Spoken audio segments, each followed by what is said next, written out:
क्या 13 अप्रैल 2029 को ये पूरी दुनिया खत्म हो जाएगा? और हाँ, तो कैसे खत्म होगा? और क्या होगा जब एरोप्लेन चलाते समय पायलट सो जाए, वो भी एक नहीं दोनों पायलट? क्या प्लेन क्रैश कर जाएगा? और भारत का एक ऐसा अनोखा कानून जो आपको पतंग उड़ाने से मना करता है, जी हाँ, पतंग उड़ाने से। और क्या हो जब आप रियलिटी शो में चीटिंग करते हुए पकड़े जाओ, वो भी लाइव? क्या पुलिस पकड़ेगी कि नहीं? और क्या प्योर डायमंड आग से जल सकता है कि नहीं? चलिए ये सभी बातें आपको इस वीडियो में बताएंगे, इसीलिए लास्ट तक बने रहिए। 13 अप्रैल 2029 को एक एपोफीज नाम का एस्टेरॉयड दुनिया के बहुत ही करीब से गुजरेगा। इतने करीब से, हिस्ट्री में इतनी बड़ी कोई भी चीज दुनिया के इतने पास से आज तक नहीं गुजरी। इस एस्टेरॉयड का साइज एम्पायर स्टेट बिल्डिंग से भी ज्यादा बड़ा है। कमाल की बात तो यह है कि ये एस्टेरॉयड जियो स्टेशनरी सैटेलाइट से भी ज्यादा दुनिया के करीब होगा। इसका मतलब दुनिया के कुछ जगहों से आप इसे बिना किसी टेलीस्कोप से अपनी नंगी आंखों से देख पाओगे, बिल्कुल एक चलते हुए सितारे की तरह। लेकिन ये इतने पास होने से ये दुनिया पर भी तो गिर सकता है, पर इसके चांस बिल्कुल ना के बराबर है। लेकिन ना के बराबर भी तो है ही। ये कैसा प्रॉब्लम है भाई?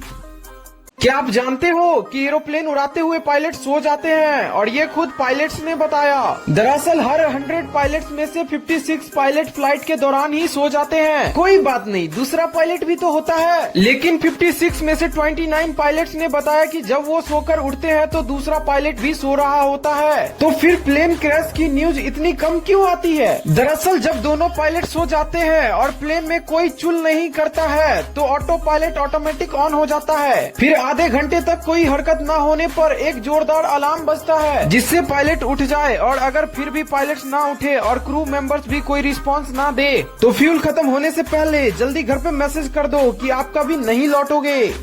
ऐसे लोग जो रियलिटी शो में चीटिंग करते हुए पकड़े गए। सबसे पहले ब्रिटिश के एक रियलिटी शो जो कि बिल्कुल कौन बनेगा करोड़पति की तरह ही है। इसमें एक आर्मी मेजर चार्ल्स सुग्राम आते हैं और सारे सवालों के जवाब देते हुए पूरे 10 करोड़ रुपीस जीत जाते हैं। लेकिन जब कैमरे की फुटेज देखी गई तो सबके होश उड़ गए। दरअसल जब भी क्वेश्चन पूछा जाता था तो चार्ल्स हर एक ऑप्शन को तेज तेज बोलकर पढ़ते थे, और जो भी सही आंसर होता था उस पर पब्लिक में बैठी उसकी वाइफ गंदी तरह से खांस देती थी।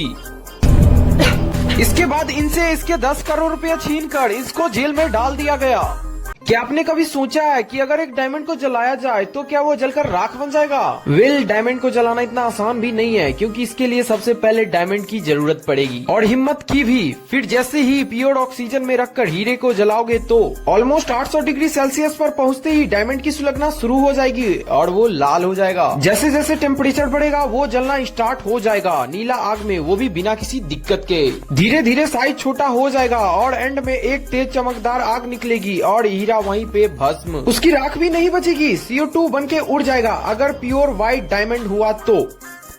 आज आजादी के बाद हम ज्यादातर इंडियन पतंग उड़ाकर इंडिपेंडेंस डे सेलिब्रेट करते हैं, लेकिन इंडिया में पतंग उड़ाना गैर कानूनी है। दरअसल इंडियन एयरक्राफ्ट एक्ट 1934 के तहत कोई भी हवा में हवा से उड़ने वाली मशीन बिना लाइसेंस के उड़ाना इलीगल है। उसकी पहले परमिशन लेनी होगी, यहाँ तक कि मासूम गुब्बारे और पतंग की भी। इस कानून को तोड़ने पर 2 साल की सजा और 10 लाख रुपीज का जुर्माना हो सकता है। लेकिन यार, आजादी के दिन तो उड़ा ही सकते हैं, यही तो आजादी है। और ये मैं बिल्कुल नहीं कहूँगा क्यों खाली पीली मैं लट कुटवाऊं। भाई मेरे हिसाब से तो कानून को बिल्कुल बिल्कुल मानो। और हाँ, मेरी तरफ से आप सभी को इंडिपेंडेंस डे की बहुत बहुत मुबारक हो एडवांस में। और हिंदुस्तान जिंदाबाद। और हाँ सुन, इसी बात पे 30 पतंग बचा लियो बे मेरे लिए।